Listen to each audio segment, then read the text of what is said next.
Hi guys, for today's video, maghiligay nun kita kay hambal nila, bastay longga lambing. Abaw. So, patunayan ko sa inyo guys nga hindi gid lambing magistorya ang longga.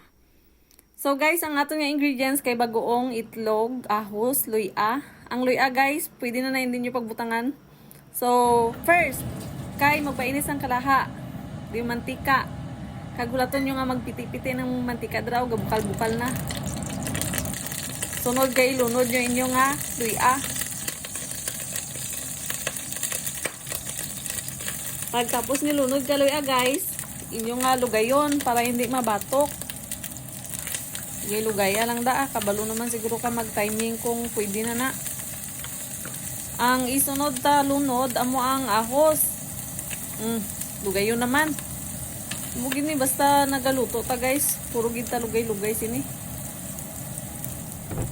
Lugaya lang dira Lata nga mabatok.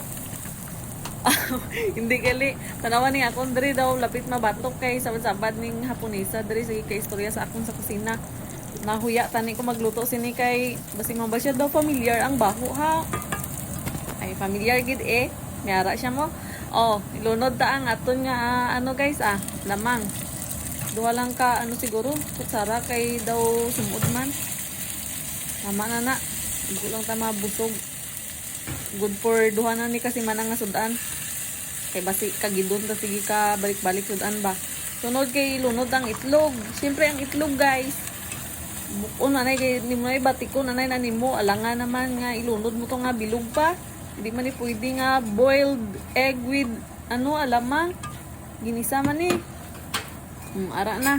Gilugay lang guys maluto gid na makakaong gid ka. Guys, wala na siya nabatok ha. Amo ginang color sang alamang nga nabakal na kun diri ba. Daw itom siya ng alamang nga ginasusuan sang mangga ha. Guys, ang rason nga ganahan kamo sang alamang sa akon, ganahan gid ko sang alamang guys kay familiar abi ang baho niya. Di ba? Ganahan abi ta sinang mabaho ba. Pero namit. Oh guys, ready to eat. Nagigutom na ko. Lami. Tada! Kainan na. Lamon. Lamon is life.